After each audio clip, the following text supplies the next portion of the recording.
It's time for Primary Complaint. It's time to air our top grievance of the week. You can complain all you want. My job is so unfulfilling. Don't run away from your feelings.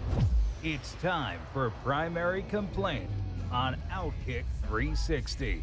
Guys, my primary complaint, since when did all of these politicians get my phone number on election day or the day prior to the election?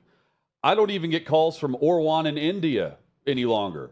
But all of a sudden, every local politician is able to call and leave me a voicemail. That's my primary complaint. What happened to Orwan? I don't know. I must have blocked him. So my primary complaint today has to deal with someone I was thinking about over lunch today. Just popped in my mind, and it really got me reminiscing about a time that was a glorious time. A time when Omar Epps reigned over Hollywood. Omar Epps is electric. Omar Epps, back in the day, had a run that included The Program, Major League 2. At one point, magazine article said this guy's going to be the next Wesley Snipes after Wesley Snipes crushed it in Passenger 57. Not only was he the next Wesley Snipes, he was literally the next Wesley Snipes in Major League 2 as Willie Mays Hayes. Higher Learning, Scream 2, Don't Be a Menace to South Central While Drinking Your Juice in the Hood, ER.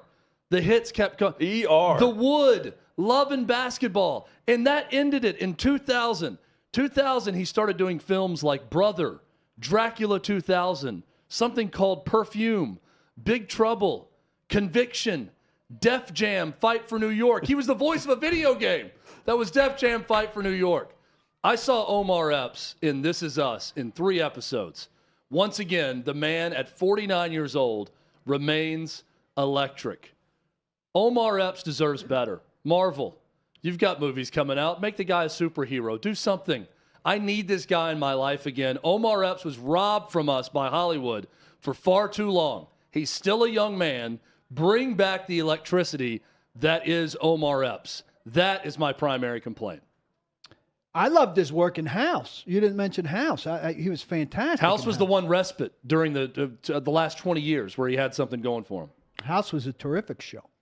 My primary complaint goes to a service industry, as it so often does. Nobody wipes down a table anymore at that level of restaurant.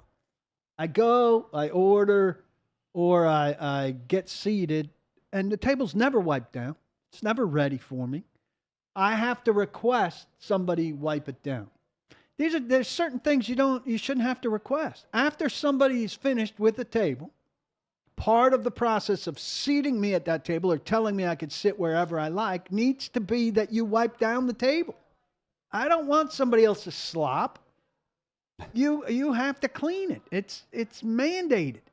It's like it's cut out of the work circuit anymore. It doesn't exist. And I think a lot of people just deal with it or wipe it down themselves. I'm not wiping it down myself. I don't have the cleaning products. It's not available to me. A napkin's insufficient. Somebody needs to come with a spray bottle of cleaner and wipe that puppy down.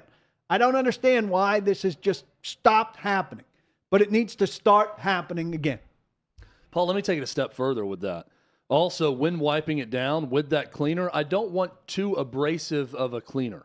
Because there are times where I go into a restaurant and they break something out that is like government strength type cleaner that all I smell the rest of my meal is the cleaner. Right, you can't smell that's your food. on the table. Like it feels like that the whole place has been completely, it's all antiseptic at that point. This used to and just that's all happen. you can smell is the cleaner. It used to just happen. It wasn't an overly smelly cleaner.